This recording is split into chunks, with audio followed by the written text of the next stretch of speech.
most random quote to have ever like latched onto everyone. Hey friends, welcome to What's Up on the EDHREC Twitch stream. This is a weekly AMA interview style show where we bring on well-known people in the Magic the Gathering community and ask them lots of questions until they can't stand it anymore. I'm your host, Andy Zupke. Joining me tonight in the guest chair is Matt Morgan. Say hello, Matt. What's going on, Andy? It's good to see you again. It's good to be back on twitch.tv/EDHRECast. It's been a hot minute, but I'm glad to be back. Yeah, I hear you have been on this channel a few times. A couple of times, not too many, but a few, yeah. All right, I hope you're ready to get back into the swing of things. We'll see if the muscle memory has lasted or not. I'm not hopeful, but I am hopeful, but I'm not expecting anything. So, but really, it's the viewers that have to deal with it. So, excellent. Well, I'm gonna kick things off here with the first question. This is the big question right off the bat. The thing that's on everybody's mind, Matt, is how the hell are you? How are you doing? You doing okay? That was such a buildup. No, man, I'm great.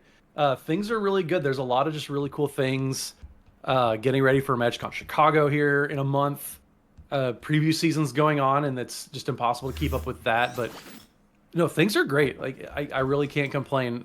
If the worst thing that's going on for me in my like just life in general is wedding planning, that at least means one person loves me. So. I think I'm in pretty good shape. Wedding planning, that's exciting. It's exciting. We were actually just looking, before we got on the call here, looking at honeymoon spots. Ooh, that's the more important part of it, right?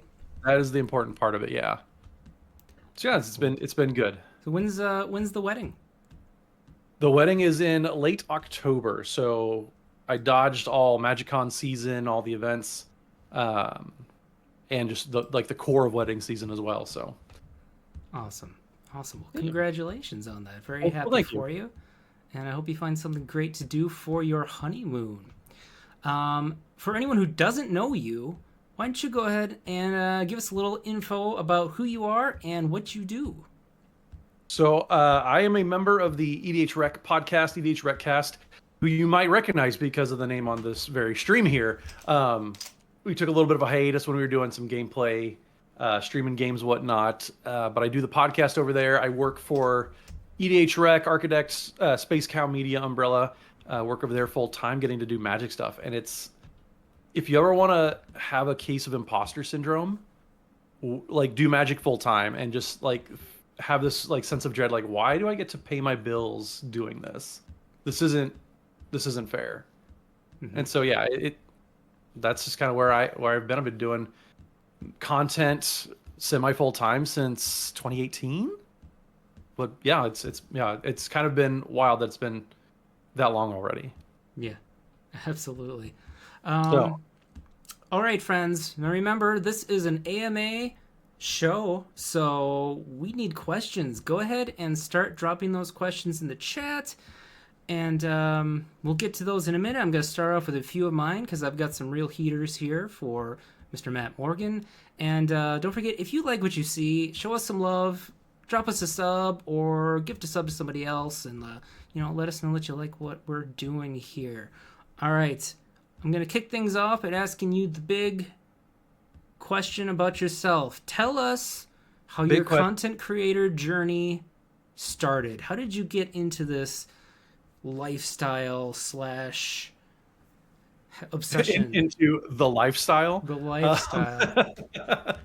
A different lifestyle than the lifestyle, but it's actually ties in really well to Crab Baskets.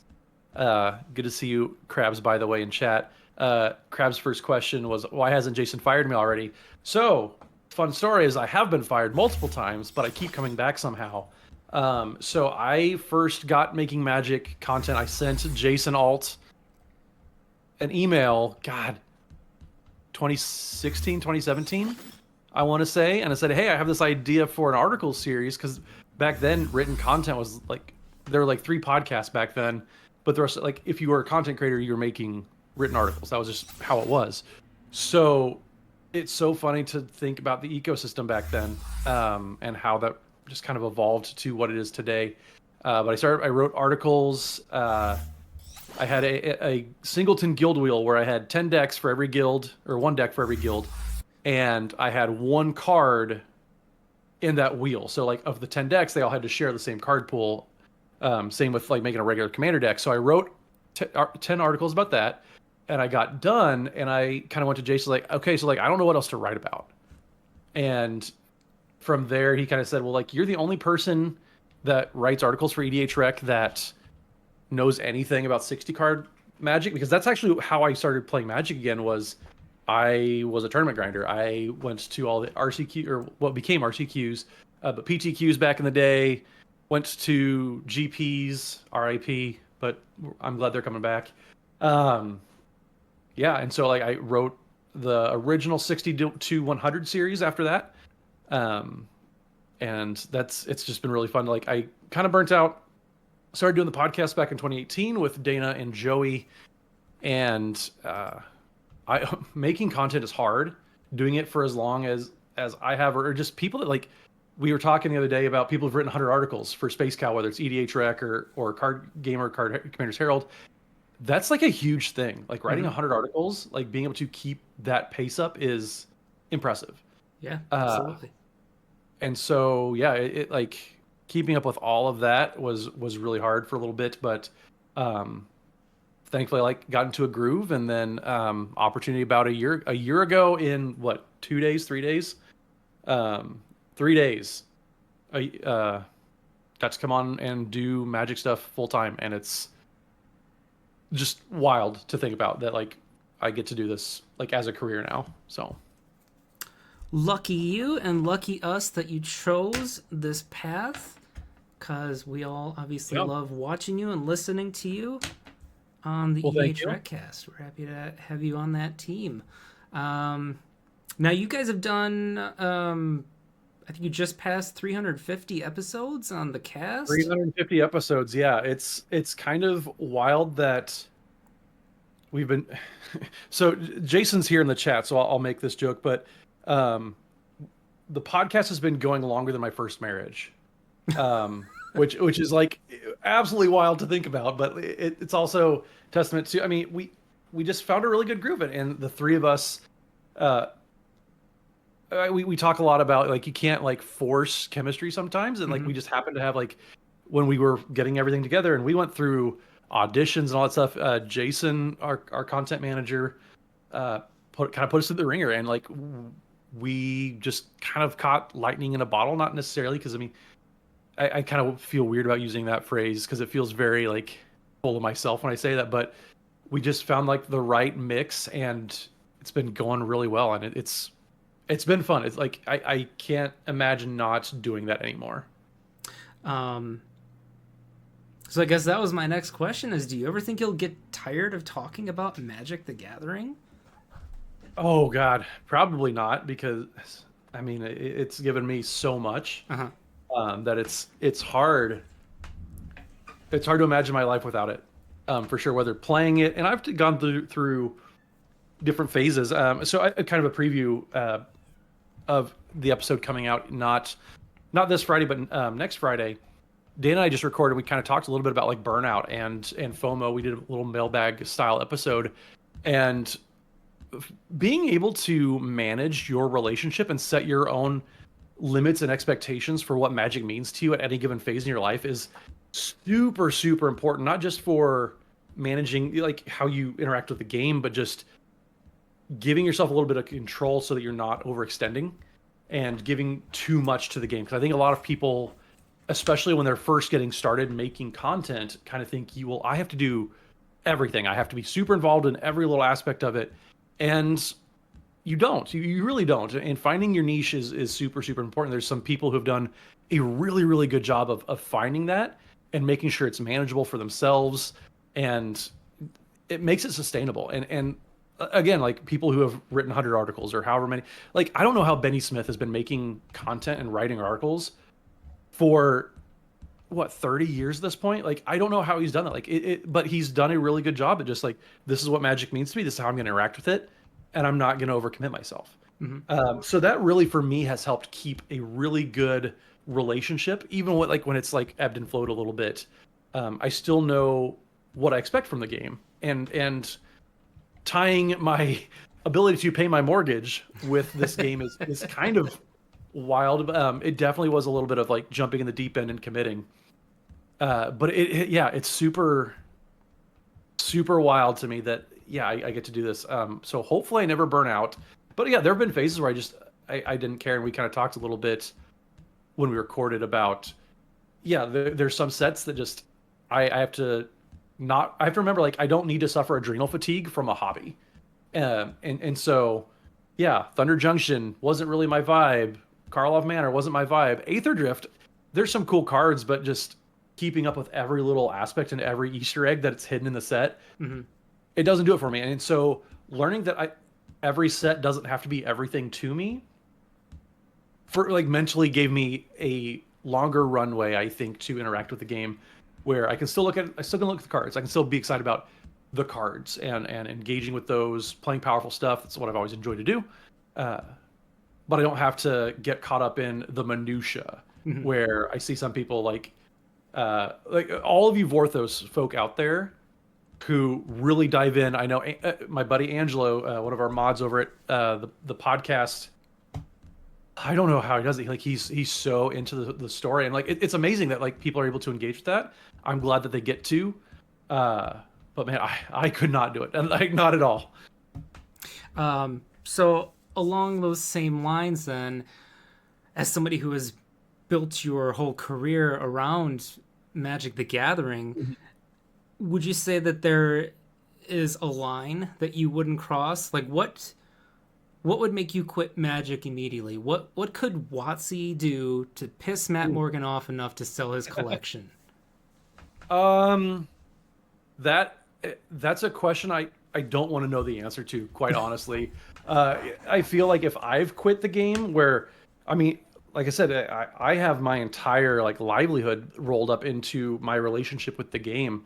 If I'm quitting Magic at this point, there are way bigger issues than my personal enjoyment and what I'm like finding satisfaction from. I'm sure that the Magic economy has crashed. Events are no longer happening in person, because for a while there, I mean, I went through phases in my life where Magic was like kind of how I got to interact with just people around me in general. I'm after my divorce, I moved out to Colorado, because that's what like women in their 30s, like they have a midlife or quarter life crisis, they get bangs.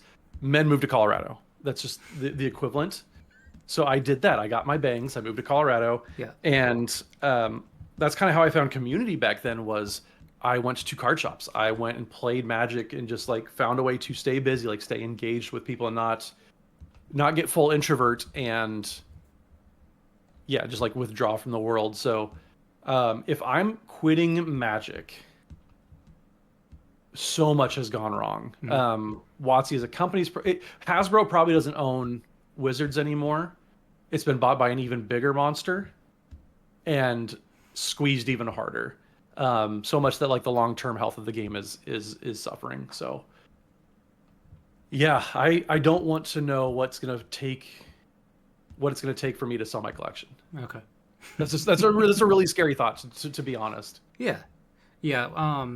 When we had Shivam on, I asked him the same thing, and he said, I don't think there's a line for me that they could cross. And I brought up that there's probably not a lot they could do, but the one thing I think that would do it for me is, and I'm not sure if it would ever happen. Some people might think it's inevitable, but AI art on cards would be it for me. I'd like that minute as soon as I saw the preview, I'd probably quit. Well, you should have quit a few months ago when we saw Trouble in Pairs then, because that was pretty rough.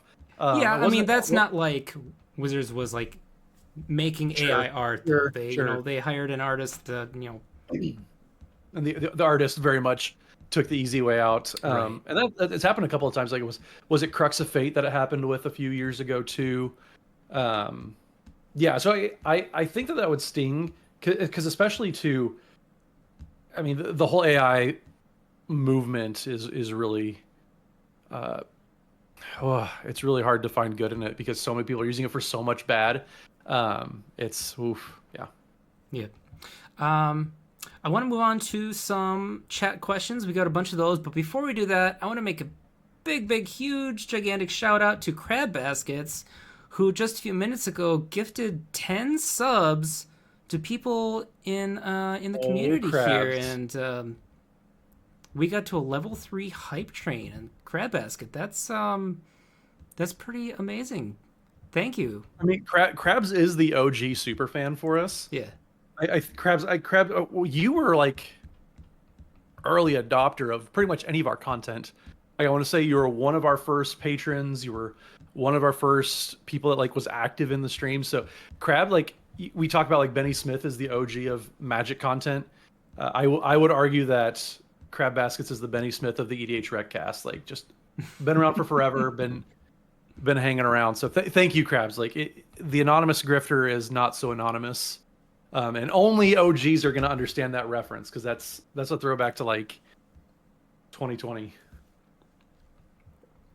Excellent. Thank you, Crab Baskets, again. We're happy to have you here and appreciate the support. Let's find some questions in chat real quick. Let me scroll. Crab Baskets asks, why hasn't Jason fired you already? He's done it like 3 times. Don't worry. Too big to fire. Too big to fire. I'm the JP Morgan of EDHREC. Let's see.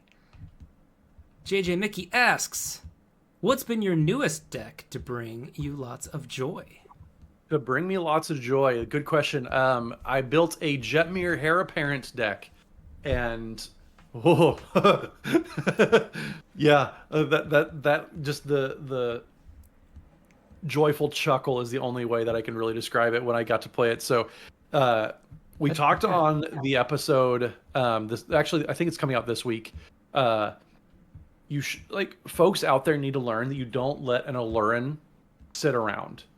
If somebody casts an Aluren, they're up to some fuckery. And I very much was doing that. And I appreciate my friends who I was getting to play with. But they cast an Aluren and everybody read it. They're like, oh, so that means I can cast spells too, right? Like, yeah, you can cast spells. You can do whatever you want. Oh, that's neat. And then they moved on. That's the wrong response to somebody casting an Aluren, because then I cast like 6 Heir Apparents and stacked their triggers, and oh god, that got me in the feels real good. Because then I just cast Jetmir and I won the game from there. So but yeah, so that was my most recent deck, and I have a feeling I'm going to keep that around for a while because that was such just a good right there type of happy. Just like doing those dirty things with the rabbits. Oh, absolutely. It was so much fun. And I built that deck. I was going to be like, oh, Heir Apparents is probably silly, whatever. And then I like goldfished it a couple times. Like, this is not going to be fun and silly. This is going to be like I'm setting it on the table and letting everybody measure up. But like, that's the kind of deck that I like to play. I like to play decks that make my opponents have it. I want my opponents to I don't want to just like battle cruiser it out. I want like games to move forward. Games got to end. Sure. And I would prefer that I end these games. So Yep, absolutely. So along those lines, I guess, how do you feel about CEDH? Have you ever gotten into it? I've tiptoed around CEDH several times, actually. I want to try it out. I'm curious about it, but I've never actually committed to it. I'm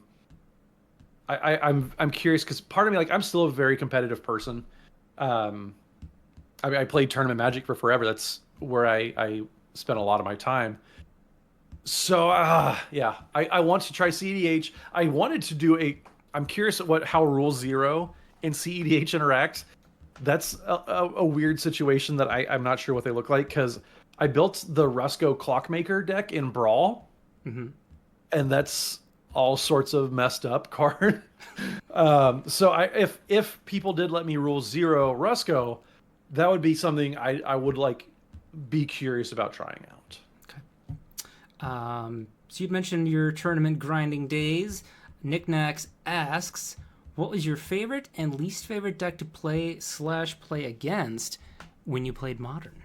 So when I played Modern, oh god, I played Infect probably the most. I played a lot of Merfolk for a little bit. Then they printed Collected Company, and that was everything that I loved doing in Magic. Just toolbox, kitchen finks combos. Oh my gosh, like yeah, any Collected Company deck was probably given a try or two. I got real serious with Infect, um, especially in Legacy. My Legacy deck was Infect. That's how I got my all of my pro points actually. Day 2'd some GPs with Infect, but yeah, it was mostly either Collected Company, and then Merfolk that I played before Infect. So as far as decks that I didn't like playing against, fuck Stacks players, just genuinely like with a Wow. pineapple.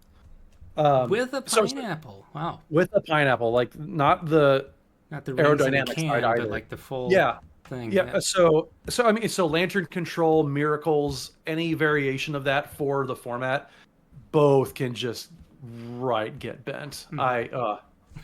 If I saw a Miracles player like step on a Lego every day, that might give me enough to go on. Okay. Do you ever keep up with what's going on in Modern now and think like maybe kind of like get a little bit itch to get back into it and try something new? No, Modern Horizons pretty much killed any of my interest in Modern. It basically made the whole format rotate, Yeah. and not just once but 3 times. It forced rotation to happen to Modern, and to me, Modern was pitched as, because I've been playing for so long, it was pitched as, oh, here's the format where you can take your old standard cards and then eventually like you can keep playing them.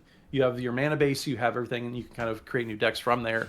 Um, and I think part of that too, it has to do with when they printed Modern Horizons, the first one, and then the next two was they were effectively saying we need a paradigm shift to happen for players. So what everybody thought of Modern, that's basically like going to be shifted up to Pioneer. So Pioneer is the new Modern, as far as this is where you can play all of your old standard cards. This is where you can kind of keep that lineation going. And Modern became what Legacy was, where that was the old fogey format then. Because Legacy, like I love Legacy. If I could make any format widespread and actively like more playable, I would 100% let it be Legacy. Just because that format, the interactivity was so much fun. I love Legacy, but it's unsustainable just because of the reserve list, and that sucks to say and to like have to admit to myself. But Legacy has been on borrowed time, and I mean it doesn't exist anymore. It doesn't matter, and I say that loving Legacy, but just I love that Eternal Weekend still is popular enough to happen, but it's just not. It's not where it's at. It's not going to be for the masses. So that paradigm shift of kind of like moving everything up a format, um, Modern isn't the safeguards for Modern that kept a Legacy interesting for me just don't exist. And so like all those mega degenerate phases that Modern has had just absolutely are not. I want to play a format like that, a non-rotating format, an internal format, where you can sit and dig and just really like understand a deck Hmm. and adjust that deck and tweak it. And Modern, every other set once a year, you're forced to either rotate your deck out or you're forced to jump to the new best deck because something has been printed that invalidates what was at 3 months ago the de facto best deck. So it's really hard for me to still find joy in Modern because it's just not a safe format to really devote time to a deck anymore. Like deck loyalty doesn't exist anymore. And I think that's one thing that I do miss the most and I enjoy a lot about Commander is you can spend time with a deck and learn it and solve it, quote unquote. And like you can't do that with 60 card formats really anymore. Now, correct me if I'm wrong, but didn't they announce recently that basically all booster sets were going to be standard legal? Is that correct, or am I I think remembering that so. wrong? I about shit myself when I read that the Pro Tour for MagicCon Las Vegas in June is Pro Tour Final Fantasy. And reconciling that in my brain Yeah. took so long. So yeah, I believe that they're. I don't know if they're all going to be standard legal, but I know Final Fantasy is standard legal, and that just the purist in me really struggles with that. Like I will admit, like I'm 1,000% a Magic boomer. Old fogey is me, and I love Lord of the Rings, and I loved the Lord of the Rings set, but putting that into modern, again, forced a rotation because the One Ring just messed up everything about modern. Hmm. But Final Fantasy being just it's conceivably going to be at every single table at Pro Tour, and it's weird. It's really hard for me to wrap my brain around. Yeah. So Nick Nack said that all Universes Beyond are going to be standard legal. So not every single booster set. So we could still technically have Modern Horizons 4 then. Maybe, yeah. Maybe. Who knows? I learned because it used to be a fun game a long time ago to predict what WotC was going to do. It's not fun to play that game anymore because you can like the Robo Rosewater meme where like somebody ties a blindfold and they're just throwing darts. That just feels like it's too real now. So Yeah. Well, I mean, with as much product as they're putting out, they have to do everything now. they At have to some do point, everything. right? And part of it's a self-inflicted wound, I think, for Wizards and the design team. Um, they have to put out more product every single year, and their world building team, like there's only so many resources that they're giving to that team, and so it's really hard to come up with all this original IP and all these new stories when it's so much easier to just do a Universes Beyond set for Final Fantasy because the stories are already written. You don't Yeah. have to tell a new story. So I understand the why from a business perspective. I understand why they need to do that and the motivations behind that. As a player, I hate it because as a consumer, I want to see them give resources to their creative people. I mean, it's kind of the AI thing all over again. Like give resources to the creatives and use AI to offload the menial tasks that nobody wants to do, so the creatives and the humans can be human. Um, Hmm. that's a whole other sidebar. But yeah, it's yeah, I hate that they kind of don't believe in their own product anymore. And Magic, and I've said this on the podcast for a while now, but like every set that happens and every announcement they have, it makes it more and more true that Magic isn't a game anymore. Magic is a game system where they're using that to tell other stories. So the Magic system itself, the mana, the library, all the mechanics behind the game, and you're telling other stories through that. And I think that's why for me Foundations was my favorite set last year because it felt like Magic believed in its own IP again. It felt like it could tell its own stories and stand on its own two legs. However you want to phrase it, but like it felt like they trusted themselves for the first time in a while. They didn't have to do some gimmick. They didn't have to do cowboy hats or investigator hats and all and the trilbies, whatever. They could just make a Magic set again. And it was for me and a lot of players, it was kind of refreshing and it was really nice to have. So yeah, there's a lot going on all that. Jay Sherwood, favorite Miri art is the RKF, the Kane Ferguson art. That is far and away my favorite. But again, a lot of my answers I feel like chat are gonna be Matt's a boomer. He needs to like get caught up with the times and I just like admit like things have happened since 2016. Hmm. Let's see. Good Milk is Good says, what do you feel are examples of positive card design recently, and what are some examples where card design is going astray? So good card design for me, I really love when they make cards that aren't overly complicated and overly wordy, which is taken to the second part of the question. Design gone astray between Kaldheim, Strixhaven, and whichever the next set after that was, when they had just a slew of double face cards, MDFCs, all of that. It was the wordiest year in Magic. Like words per card. We sat down and like I think it was Frank Karsten. We crunched some of his numbers too. Mm-hmm. There were more words put onto Magic cards that year than there were ever.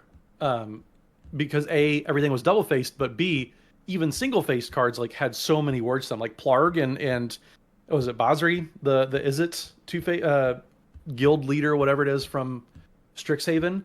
So many goddamn words. And so when they try to like get too cute for themselves, like for their own good, that's when I really get to struggle with card design because Magic is such a complex game. There's so much going on, and I feel bad for new players getting into it with all of these Universes Beyond products, which is like great. The growth of the game is fantastic, but holy shit, like just let them ease into the game and don't throw too much at them. I think that's what they tried to do. Like they tried to. It felt like the design team was trying to show off a little bit. Like, oh, look at all these wild and crazy things, and look how we can look all these things that we can do. When I would rather like give me some simple and effective designs, like and they got back to that with Foundations. It's kind of circling back to that. So yeah, good card design I think doesn't get enough credit because it's not the big flashy mythics, but it's those cool commons, uncommons, rares, whatever that you don't even notice because they're just like so clean and effective, and they don't need 50 words on one piece of like on one text box to do that. So that, I think that kind of answers both your questions. Good milk. That yeah, like you don't have to overdo things. Yeah, the time you want to be precon, get out of here. Like everything about the Doctor Who set with all those words and all those mechanics, just like fisting each other basically. Like it was such a terrible way to get Doctor Who fans into Magic. So I want to bring up a card that I have grown to hate. And I just realized today that I hate it because I do, for those who don't know, I do the pre-con upgrade guides for EDHREC. And this is a card that has, like, for every single upgrade guide that I do, I look at this card and I think, well, this could be good in this deck. And that's Roaming Throne. Oh, freaking Roaming Throne. I fucking hate that card because it's like, well, I got to put it in because it's going to be amazing. Even if it's not a typal deck, as long as you're copying your commander's triggered abilities. Yep. Why not? It's such as long card. As your commander has an ability that benefits from Roaming Throne, you are almost like obligated. It's objectively right to put Roaming Throne in your deck. That's one thing that I think also is another sign of where design goes astray is when they're like shoehorning everything in and making it so like you are like costing yourself by not playing these cards. And I remember I sat down, Dane and I were talking with Brian Kibler and Olivia Gobert-Hicks, and it was right after Roaming Throne got previewed. And it was so funny because Dana was very much in the camp of, no, this card's fucked. Like, what were they thinking when they printed this? And Brian was like, I mean, it costs a lot of mana. It's fine, but it's kind of limited. And yeah, so it was funny to watch those two go at it. And Olivia and I are just like having fun, drinking mimosas, whatever.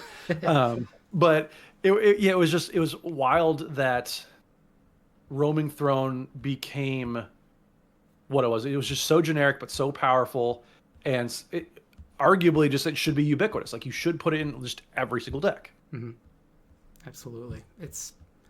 So yeah, I've grown to hate it because every time I do an upgrade guide, I'm like, well, I guess we're putting this in there. Yeah, I don't own one because I can't afford it. Yeah, it was kind of like what was the card from Strixhaven, the one where if somebody casts an instant sorcery, you can copy it unless they pay 2. I forget the name of the card. But that was the same thing. Like it's objectively right just to put it in every single deck because at worst you're taxing your opponents. At best you're getting your own expropriate. And so there's all these these stupid things. Wanderer Cake, thanks Nick. Yeah, there's just all these types of cards like that just I want to see people put I want to see Wizards design put limitations on themselves again. I think that's when they do their best work is when they're given a pretty narrow box, and I would like to see more of a return to that. Jason says, "I don't know what the card is on the back of Wandering Archaic." There is no card on the back of Wandering Archaic. It's a magic. One. It's a magic back. Yeah, it could be a Force of Will back or whatever. Like, yeah. Let's see. Morgan P. Sanchez. I've heard of her. Oh, Matt, why do you personally think the EDHRECast is as successful as it is? And don't just say it's your good looks, because we all know that's part of it. It's not the good looks. It's not the hair. Definitely isn't the dad jokes. So we only planned on doing the dad jokes for a year, and just everybody latched onto it, and they think that I love them so much. Like, dad jokes are fine. they're like I get a chuckle, but like I only plan on doing that for a year, but just everybody kind of grew to expect those, so it just stuck, for better or worse. But why is it so successful? So one thing that I see with a lot of newer content creators, especially podcasters, is they get together with a couple friends and they think, oh man, we think the same way, we like the same things, we should start a podcast. Joey, Dana, and I do not approach the game the same way. We don't agree on a lot of things. Like we might find like middle ground, and or we'll agree for the sake of content, because it's always good content when like you're yes anding, finding different ways. But we don't always agree. We have three very different approaches, three things that we desire from the game, and that gives us three different ways to find content from any given topic. So I think for the longevity, especially, us having such different approaches to the game and different backstories and how we like to do things. I mean, it's the same thing with Josh and Jimmy. They have very, very different approaches. They like to do different, they like to play different decks. They have different points of emphasis. And yes, they find that middle ground, and they can find ways to amplify each other, and interact that way. But yeah, you don't have to agree. That's one thing that I think a lot of folks, when they're starting a podcast especially, is they think you have to yes and you have to agree all the time. But it's like any relationship. You don't have to agree with each other all the time. Maybe find compromise and middle ground and find ways to complement each other. And I think that's one thing that the three of us do very well. Yeah, Megan, it's good to disagree, because we get to connect with different people too. Having different backgrounds, we just have ways to appeal to different things. And it also helps, like, I think Joey does an absolutely incredible job at what he does. He does the editing full time. If you want somebody that like feels a sense of ownership over what they do and their product, Joey is second to none with that. And I think Dana too. Like, Dana does such an amazing job just bringing this different perspective, because he's been playing for forever. He's seen it all, quite literally, because he saw Washington go down the Potomac. He did all those things back. But yeah, it's so. Yeah, to answer the question, I guess directly, the fact that like we have such different perspectives and we find ways to make it work, I think that's what has made us successful, has brought our audience together, because we have such different backgrounds, we have different points of emphasis, so we kind of have coverage to cast a wide net. Whereas if it was just one person, or we all thought the same way, like we're only appealing to that one audience. But thankfully, we can do the things. Dana invented the wheel. Dana saw the Big Bang. Yes, Dana did all those things. Yeah. I don't think Dana's here to see all this Dana was here earlier. on his age. Dana was here earlier. But yeah, I think the three of us we all bring something unique enough to to the table, that we're able to we can find ways to make it work with it. So if Dana has a topic, like today we recorded a topic that Dana, we did a super data heavy episode. So we just need a break. We need to kind of cleanse our palates from that and reset. And Dana did a really good job at bringing that together. Another question in chat was, what did I do before I came to EDHREC? Professionally, so I was a project manager for a software company, and my job was helping implementations. And so a lot of it was finding a way to make a certain thing work and refining ideas. And so it wasn't, hey, here's this idea, this is what we're going to go with. It's like, okay, here's this idea, how can we shop it through? So like a lot of times Joey will bring an idea and he's like, hey, what do you guys think about this? And it's very harebrained and sometimes incomplete. And so Joey and I will spend an hour, 2 hours talking through it, asking each other questions, refining that idea. And I think that's my contribution, is I help get these ideas that Joey has from up on high and may not necessarily work, and then bringing them down, refining them, and getting them to a point where, okay, this is going to be a good show topic. And some of our best episodes have been the ones that we disagree the most, like maybe like not necessarily fought about, but the hardest ones to get worked out have paid off the most. And I think that's where just my professional background has helped, because it's just a lot of asking questions. How do we, okay, this sounds, there's something here, but it's not a whole idea. So let's get through that. And so, yeah, just all of us have that different point of emphasis, just the way that we approach the game, and we can make it fun. And it's been great. Very cool. Let's see. I am a vampire by rumor. asks, Matt, this question is a bit more personal to me because I need advice. My favorite deck archetypes happen to be Storm and Combo, which are frowned upon in EDH. Well, not by everybody. And I'm struggling to find other decks I enjoy to play. What do you recommend? That is a good question. I don't think that you should feel bad. I guess to lead off, you shouldn't feel bad for liking what you like. Sure, I absolutely. mean, don't. Yeah, I don't want to. Nobody should yuck anybody else's yum, Mhm. as long as it's not hurting anybody. And Magic is very much part of that. So if you like Storm, you like combo decks. I very much found a balance of playing these aggro combo decks. I mean, that's what I did in Modern. The collection company decks, you had like the combo backup and some of that stuff. And so, it's really hard to give deck advice because I mean, I don't really know you other than you're a vampire, allegedly. And so, yeah, I would say check out. I mean, some of those commanders that kind of have that Rube Goldberg machine type of feel to them. Maybe check out a couple of them where just you're accruing so much value, you feel like you're cheating, and you feel like you're comboing and taking a lot of game actions.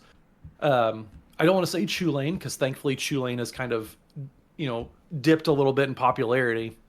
Um, but yeah, Andy, what do you think is a good commander that kind of fits that bill? Because I'm struggling to think of something. Let's just we have the technology. We can just pull up EDHREC.com and find some commanders. Let's go through top commanders. So you know what, my advice for this person would actually be, and I think I would learn this lesson from Lenny Woolley the most, is if you really want to do like the Storm and the combo shit, but you don't want to get people angry, you know what you do is you build that deck, but with a restriction. Like say something like, I'm doing a Storm deck, but it's only $50. And then everybody at the table will be like, oh, well, that's okay. That can't be so bad. And then, when you still kick their butts, they can't get mad at you because, you had this huge restriction on your deck and you still managed to pull off something cool. So maybe that's the route you should go. Maybe not a budget restriction, but maybe like some other type of restriction to, make the deck so that it's not so heated when you try to bring it to the table. Yeah, restrictions are always good. That's a really, really good way. Just restrictions breed creativity, as Rosewater likes to say. And so, finding a way to there's an arbitrary restriction, and Dana does a really good job of this too. Dana will build some of the most brutal and just beat your ass decks, but he puts so many restrictions on himself that it's hard to be mad that his Khalifi mono blue all permanence deck just countered something you did somehow, even though it's a permanent. So, yeah, finding ways to put limitations on yourself to constrict yourself is a really, really good suggestion. That's a really good call. And yeah, Lenny does a really good job at finding some really cool restrictions. So if you want to go back and look up Lenny Woolley's articles, that's a really good place to start if you need some ideas on that. Lenny is a astonishing deck builder. He can take any kind of restriction you can throw at him and still just absolutely pummel you with it, but you won't get mad because he's such a good guy. It is he's such a sweetheart. It is really hard to be mad at Lenny. He beat me with a barely modified the Humans of Gondor precon from Lord of the Rings. And it was so it was hard not to be mad at him, but also there was somebody else in the pod that was playing. What was the Gruul legend that made the comets, like the meteorite tokens? They're playing that and just doming all of us, and so we had to beat up on them a little bit. But then Lenny's like, "Okay, well, I'm gonna cast whatever that creature is, the human that gives all my creatures protection, and I'm gonna kill you all." Well, shit. All right, didn't see that coming. Yep. Let's see. Infinite Tokens. Hello, Megan. Happy to have you here. Says, what do you think about adding new mechanics every set? I mean, they've been doing it for pretty much ever. So I don't think it's really a bad thing. I like that they are taking old mechanics and they improve on them. And so every time that not every time, let me withdraw that. Because what was it, Suspect or whatever the hell they were doing in Karlov Manor, that was not an improvement. That was just impossible to track. Um, typically, when they go back to a mechanic and tweak it a little bit, they get better at making it work and fixing the shortcomings that it had in the first iteration. I think the best narration of that is Partner. The first iteration of Partner was an absolute disaster. It ruined the format for a little bit. Not ruined, had impossible to fix repercussions. Uh, and so, yeah, but when we saw Partner again, it was Partner with. And then we saw Choose Background. And so there were always different ways that they were taking the idea of Partner and then they were making it a little bit better. Like the Friends Forever. I thought that was a really good version. So like you could only partner with like this specific subset of partner options. And so there's definitely a little bit of, yeah, like they're always going to introduce new mechanics. They are kind of financially motivated to release new mechanics that are always going to outdo each other. That doesn't mean they're always doing better, but they've been doing that pretty much ever since they started making the game. They've always been introducing new mechanics, and some are flops and some are successes. So I remember I was watching Rosewater's best new mechanics and worst mechanics, and like half of them I'm like, what? No, that should be on the other list. So it's interesting just like how Mark Rosewater approaches it versus how I think a lot of players approach it. So because I think ultimately like mechanics and like color identity too is a big one where it doesn't matter how it was designed, it matters how players experience it. And so when players experience different mechanics, how it's expressed on the cards matters a lot more than the original intent behind the design. And I think maybe that's just that's how Mark Rosewater has to interact with the game is how does this impact design, whereas us as players, I mean, we're both allowed and we get to have those very, very different points of emphasis and stances about new mechanics. So, yeah. Awesome. All right, I'm going to ask you just a few little off-topic questions here. First, before we went live, we were talking a little bit about drinks. I'm sipping bourbon here myself. Matt, what is your favorite adult beverage? My favorite adult beverage, I mean, any dark liquor is good with me. If it's been in oak cask, probably something I would put in my body. So, I bartended in college. Yeah. And that means that I partied probably too much in college. So I did like a process of elimination on I had a bad night on X, insert type of liquor here, and it ruined it for me for life. So like I've had a bad vodka night, I've had a bad rum night, I've had a bad tequila night. Sure. And so by process of elimination, I'm left with whiskey and dark liquor, which is fine. Like I've grown to like really enjoy a lot about whiskey and exploring that. And thankfully, like Kansas City actually is like really good at just like how we have a lot of really good distilleries in the area. Same when I lived in Colorado, like everybody wants to talk about Colorado beer, but Colorado whiskey is actually super good too. So I've gotten to live in places where I could get some really good local whiskey, which has been really, really fun. Yeah, I think there's a bit of a misconception with a lot of people and liquor in general, as far as like kind of like the memory of having a bad night with something. You know, a lot of times it can be attributed to a bad bottle of liquor. Certainly, there are a lot of bars that sell really, really cheap liquor in their drinks for sure. Yep. And, you know, you get people who are like, oh, Bacardi, I can't do Bacardi anymore, or Jose Cuervo or something. Well, it's all categories of liquor, yeah. And, you know, and then they think, well, that means like I don't like tequila anymore. Whereas in reality, there are tequilas and rums that are like light years beyond those garbage drinks that you were drinking at the college bar back when you were 20. And also, you know, a lot of it is also because you drank too much of it. Yeah. And you shouldn't have drank that much. So maybe it wasn't tequila at all.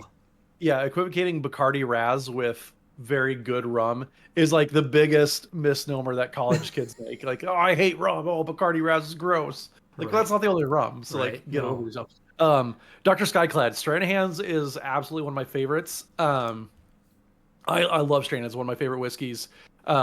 one of my buddies got a bottle of their snow melt last year, and he kept it. He made sure not to open it until I came out to visit, and then we cracked it open, and it was so Is good. that a single malt or is that a bourbon?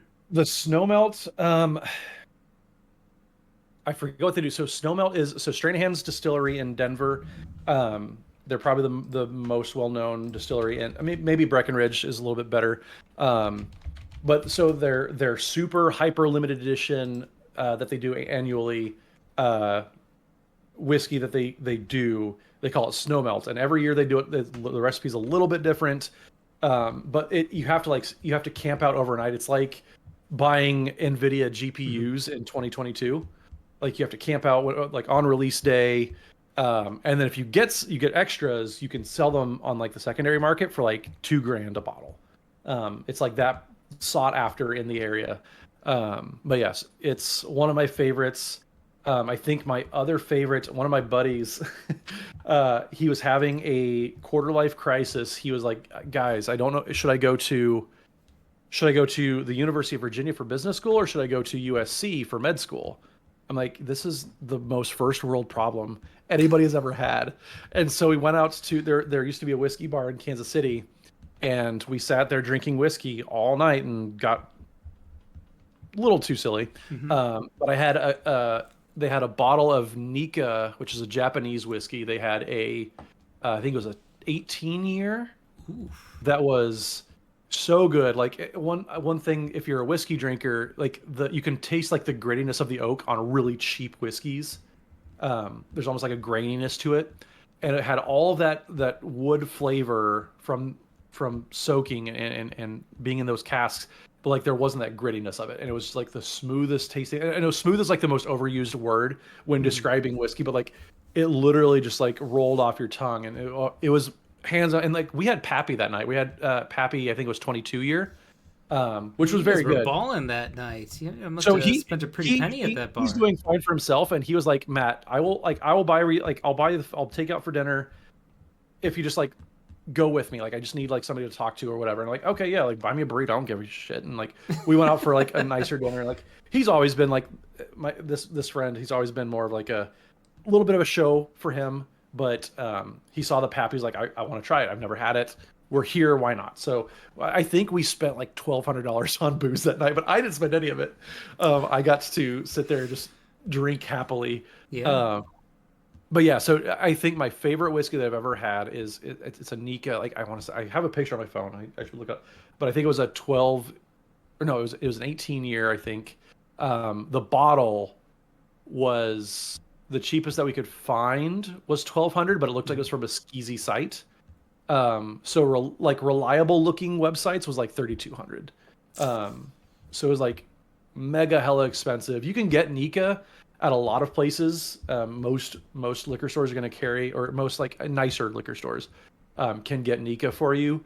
But like the 18-year, most of the stuff that you're going to get is going to be like, I think at best I've seen locally is a 12-year. And that was, my fiance would remember, I think it was like 1,700. So yeah, it's there's a lot going on. I could talk whiskey all night. Like if I had another podcast, it might be a whiskey podcast. But then like every freaking white guy on YouTube has a whiskey channel, so I don't think there's no reason to. I can just keep watching them. There is no shortage of whiskey YouTube channels for sure. Absolutely. I've seen many of them myself. And that's like half my algorithm lately. It's been a lot of whiskey stuff, and then I mean, Legal Eagle has been a mainstay for me too. But yeah, other than that, and then it's a bunch of like Whiskey Tribe is a good one that I've been enjoying lately. Yeah, they've been around forever. Yeah. So yeah, Stranahan's, I was looking it up, and that is an American single malt. Yep. Which is basically like the American version of Scotch, or single malt Scotch. If you like that, my favorite American single malt is Cedar Ridge, the quintessential, which is Cedar Ridge is out of Iowa, and they're doing some pretty amazing things with American single malt whiskeys. I can't trust anything that's from Iowa as a person who grew up in Kansas. I mean, you're from Wisconsin, you get it. It's like, oh man, fuck Minnesota. You see, I don't ascribe to those rivalries because I've never cared about sports or anything like Fair, that. fair. So it doesn't really matter to me. Um, Yeah, everybody's talking about the Commander and Cocktails with Brian David Marshall. mhm. I wish that I weren't too busy to do that. Like that would be one of my favorite events to do. And BDM's just a cool dude in general. Yeah, Jason, I agree. Like his cocktail posts and just some of those things that he's doing, like it's so cool. Like when he does like the like clarified milk type of stuff and makes those punches and everything. Like it's so cool. I wish that I had a creative eye like that when especially when it comes to stuff like food and drinks especially. We have a guy, he works at a really good French restaurant here in town, but he's the lead bartender there. He actually like made a whiskey punch. It was a milk punch, but for some reason when you sell something that's called milk punch, people like think it's weird and gross. Like, ew, I don't want milk in my whiskey. Yeah. Even though it's just like you're just clarifying it with milk. Mhm. And so he just had to rebrand it. But if you ever see Bronson's Punch or Bronson's Tropical Punch, it'll be in like the bottled cocktails section at your liquor store. Super good. The bartender he's friends with Nicole and him are friends with the owner of the restaurant. So we're getting a case of that for our wedding reception. And that's going to be our like private reserve for the evening. Triple sevens, what's going on? It's good to see you again. You got time for a couple more quick questions? I've got all the time. I have nothing else going on tonight. All right. I've got one in chat here, again from I Am a Vampire by Rumor. Have you ever dabbled in Oathbreaker? I have not. Oathbreaker conceptually didn't really interest me a whole lot, mostly because the putting a signature spell also in the command zone immediately just opens the door for so much unfun abuse. Like Narset Parter of Veils and Windfall, gotcha. And that just by design doesn't sound fun. Like there's already so much randomness taken out of singleton formats. So to me, this conceptually and the spirit of singleton formats is to embrace the randomness. And that doesn't mean you can't never play a tutor because I play tutors in some of my own decks, but in the decks that I feel like I'm truly playing to the spirit of these singleton formats, I'm not playing a lot of tutors, and so you lose a lot of randomness by putting something in the command zone. You lose even more randomness by putting another spell in the command zone. And for me, if I wanted to min-max and take out a lot of that RNG, I would just play 60 card formats. So for me, it's kind of like tiny leaders where it's not accomplishing the goals of any format, and so it's losing me where it's Tiny Leaders was supposed to be Legacy Light, and for people that don't remember Tiny Leaders, it was 60 card format. You had a commander that cost 3 or less, and everything else in the deck cost 3 or less, I believe, right?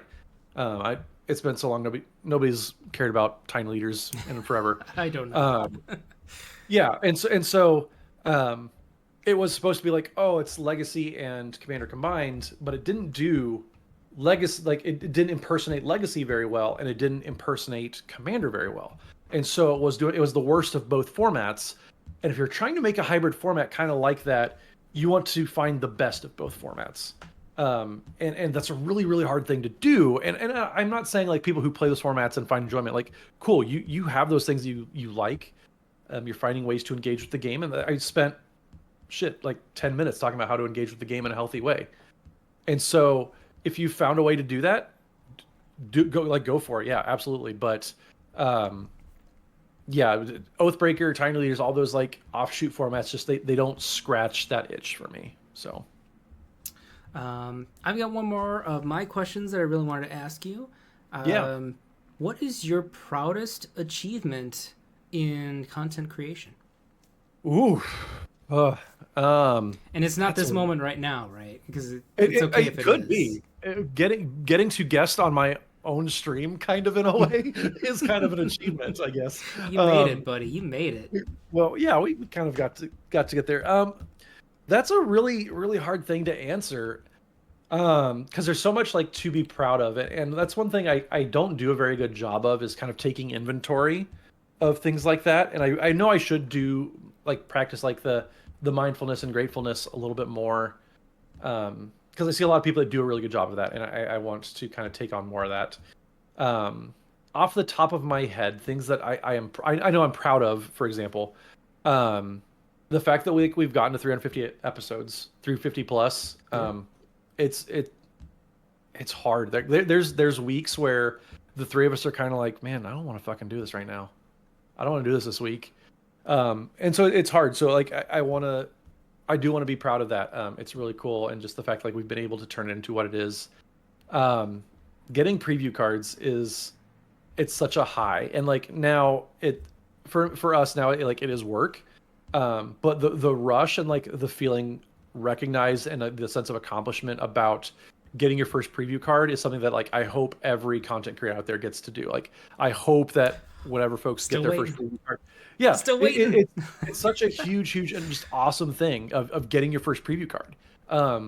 And so that was one thing, and we've been lucky enough to do a few over the years. We haven't gotten one lately, but that means it's going to a lot of those people who are just getting started, which to me is a good trade-off. Like I like facilitating. It's kind of like my role with the podcast. I like building up other people and finding ways to help them succeed, because then I get to kind of be a part of that. Not to take credit or anything, but to like I work behind the scenes on so many different things at work. Like I'm doing like a bunch of little things to help facilitate other people doing their job, and that's one thing that I really like doing. And so part of that is just seeing people get preview cards. It's a really fun thing. I mean, it sounds like I'm really full of shit right now, but like I love the fact that I get to pay my bills with Magic. I feel like that's an accomplishment, and like that's one thing truly not very many people get to say. So I'm really, really just proud of the fact like I've worked really hard to like grow professionally and been able to turn that into something that like is valuable. So Megan, I know that I'm full of crap, but whatever. So Megan asked, is there something that you just still hope to accomplish as a content creator? Something that I still hope to accomplish. I don't want to say 400, but I want to get to 1,000. I want to get to 1,000 episodes. I think we will, but that's like years down the road. How long did it take you to get to 350? Like 6-7 years? It's been 8 years. We started in 2018. Dana, yeah, or not Dana. Jason, you say you have foils of all your preview cards. So I got like the blingiest and silliest versions, not silliest, fanciest versions of like all of our preview cards. So like, I love. I love Fallout, and so getting to preview cards for Fallout was super cool. So I got Megaton's Fate and Grim Reaper Sprint. I got like the extended blotchy foil. I got the fancy versions of Alora, Merry Thief, because we got to do that card for Baldur's Gate. So yeah, part of me, I want to find like an original print of all these arts and find something to do with it. So yeah, I have fancy versions of all of our preview cards that we've gotten to do. That was actually the first Christmas gift that I got for Joey and Dana, was a print of Scroll of Fate, which was our first preview card. Because that was huge. That was like you can kind of like say like, oh, I'm finally a Magic creator because I've gotten a preview card, and that's like it's super gatekeepy. But like for me, like that was my like the validation from Wizards of the Coast was like, oh, like I'm real now. Like so that's just kind of how my brain went. So yeah, it's really fun there. But yeah, preview cards is super cool. Anything that I want to accomplish besides episode 1,000. Man, that's such a wild question. Another thing that I probably should do a better job at taking inventory of, to be honest. I mean, let's stick with episode 1,000. Okay. So that's a goal. Does it feel crazy that you're not even halfway there? A little bit, but also like we've been here for so long. So, but there's a lot of shows that kind of come and go, and it would just be nice to like hit this milestone that like not very many people ever get to have. But like, and that's not to say like people shouldn't celebrate small milestones either, because I think the stat, I forget what it was exactly, but 90% of like there's 20,000 podcasts that start every year, I think it is. 90% of them don't get past 10 episodes. And like, it's just like the drop off. So if you've made 10 episodes, you're already in the top 10%. and I think the 100 episode mark is like, I want to say it was like 85% of the shows that make it to 10 episodes, only 15% of them make it to 100. And so like you just this is huge drop off. And so if you've made it to 10 episodes, like you should celebrate that. That's something amazing, because so many people, again, like we said, they think they have this really cool idea, but then they run out of things to talk about really fast.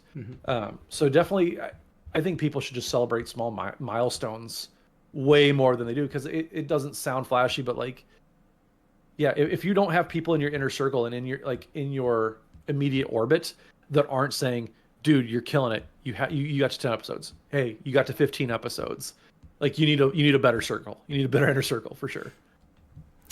All right, I think we get time for one more, so we're gonna end it on something super serious. It's a very important one here. The 777s would like you to describe your favorite sandwich. Favorite sandwich? Ooh, God. I am a slut for Five Guys burgers. I know it's not a sandwich, but like, Burgers or sandwiches? put anything between two 100% they breads. are. Anything between bread. Oh, that man, I like so many different, because if we're gonna open it to anything, not anything's a sandwich. Because hot dogs, nope, definitely not. That's a bun. Yes. But like, is a pita a sandwich? Because I could get down on some pitas. I think if I had to like boil it down, so I like a good wheat bread, like some with like some substance to it, like some real pieces. Like there used to be like, I think it was like a 7 grain Sara Lee bread that they like, something like that, like a real hearty wheat bread as a base. Lettuce, tomato, mayo. Let's do. I love roast beef, but like it's got to be like a panini press. So like you get everything, press it down. So like a roast beef, bacon for sure. I mean, roast beef and bacon, like there's not a worse combo. Bacon goes That's on a really any good start. sandwich, really. I'm trying to think of a good cheese. I mean, cheddar. I don't like cheddar. Gouda? How about Gouda? That sounds like it'd be a good Gouda sandwich. I've never been a big Gouda fan, actually. Provolone has always been a good safe cheese for me. I only do that with Italian sandwiches, though, like salami and pepperoni, and that's when provolone really shines the most. Yeah, layers do make this complicated. Oh man, I'm in the tank on this one now. So this is the most important question of the night. Colby Jack, maybe. I do love Colby Jack. Colby is a real good cheese. Gruyere. Crab Basket says Gruyere. Gruyere there. Havarti is solid. Yeah, it's got to have some sort of cheese though. And sometimes it depends on the mood. But like if I'm like on death row, I get a sandwich. What is it? But also too, like a nice like fried chicken sandwich also can hit the spots too. So that's what I'm definitely going to mail in, like a real sharp cheddar. The rest of the toppings can be good. I think most sandwiches, like if you start with lettuce, tomato, mayo, and then like a good bread, the rest you can kind of just like mess around with and like play around, and it's still gonna end up okay.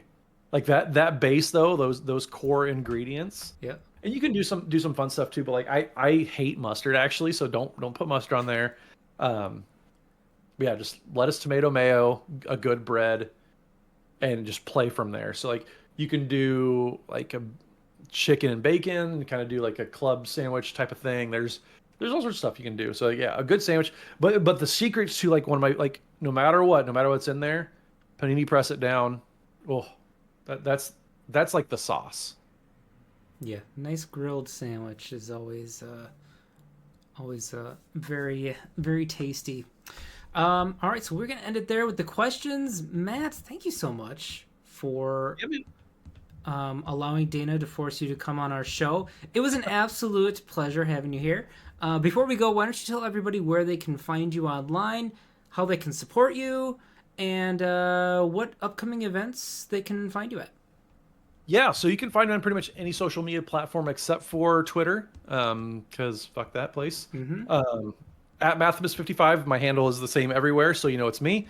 I did the Jason Alt thing where I do that for accountability for myself, to make sure like I'm not like spouting off and doing like what is the burner accounts. I can't do that. I need to hold myself in check. So at Mathimus55 on pretty much whatever platform you choose. You can find me on the EDHRECast every week over on our YouTube, doing the show still somehow, running our social medias and posting once a month. That's a real part-time job there. But yeah, so events. I will be at MagicCon Chicago. Actually, Chicago is going to be an awesome event, not just because it is a Magic Con. So we have a meet and greets that we're going to be doing Saturday. Saturday morning, we'll be in the Creator Central area doing that. But for the first time, and this might actually be a new accomplishment, is we get to do a live event. So we're hosting a panel, doing a Challenge of Stats style show live. We have never done that. That's going to be... It's exciting. We got to finish planning that, but it's going to be super exciting. So if you are going to be at MagicCon Chicago, make sure that you come to, I forget which conference room it is, but it's just off the main hall. It's going to be Sunday afternoon at 2:30. And if that changes, just make sure you keep up with the schedule. But that is going to be a super fun time. We will have giveaways. We will have some very cool stuff that I believe got delivered while we were recording, because UPSs run a little weird these days. So if you like Dragon Shield stuff and you like the podcast, you are going to like some of these cool things that we have in the works. And first looks will be at MagicCon Chicago. So make sure that Miss Shodham, it's not 56. Come on. I was 55 in college. That was my number. But yeah, so make sure you check out, like, if you're going to be in Chicago, the best thing that you can do to support us right now is pack the seats at our live event. One thing that, another thing, I guess, accomplishment that I guess I'm proud of, to circle back to that. When we do meet and greets, like, we'll have a line of like 200 people, and it blows my mind that 2 people want to meet us. And so actually, Diana, she's the head of influencer marketing over at Wizards of the Coast. She, when we were in Chicago, or at Las Vegas, she said, I need to make sure that we position you guys better next time, because your line was so long, it was blocking the view from people walking by to know that other meet and greets were going on. And so I feel bad, because we want other people, we want other content creators to like have their meet and greets and have those be successful, because that's a cool thing to get to do too. And so I felt bad that like we were encroaching on other people's success for their meet and greets because our line was so long. And so, but yeah, definitely come to our meet and greet, come to the live show. It's going to be super, super fun. We have some really cool ideas for all of that. So excellent. All right. And I'm Andy Zupke. You can find me on Blue Sky at Zupkeep. That's Zupkeep. I will also be at MagicCon Chicago if anybody cares. Maybe? I care. I'm here. You care? I'll be there. Awesome. I'll meet you there. We will be back next week, Tuesday. Same time, same place. And we're going to have Rebel from the Commander Format panel next Tuesday. It's very exciting. Rebel's awesome. Yeah, it'll be fun. Make sure you tune in, everybody. I'm excited to have her on the show. Let's see. I'm not seeing anybody that I know to raid. Let's raid Caleb DMTG. Yeah. All right, we're getting that raid set up. Thanks again, everybody, for hanging out tonight. Thank you, Matt, for being awesome. Thanks for having me and coming on the show. And I will see you in Chicago. And friends and fans, I will see you all next week, Tuesday. Take care. Yep. See y'all.